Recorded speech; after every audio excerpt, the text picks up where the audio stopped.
hatarda durup görüş. Hemen şunu siz çağırıyor. Men hiç vaktin yanında şeydim oturmaya. Siz şuraya kahraman olsanız, şuraya adam seviyor, şuraya adaletli olsanız, yine biz miting geçiriyor, nesip olsa.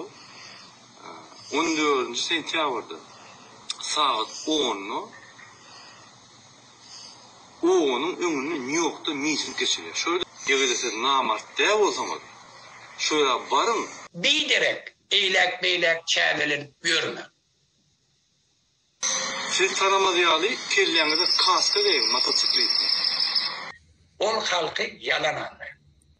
Onu yana hiç kim edip bilmiyor. Türkmenistan'dan sonra kalkıp dururlar. Bir topak padjeş görüp bir ağım gidiyor da kansa değil. Siz daşımına var gidin o. Şimdi oturmayın. Yalan söylüyor. Ol maşenlik şun kumşeydi. Şu görünleri ştada oturoylu.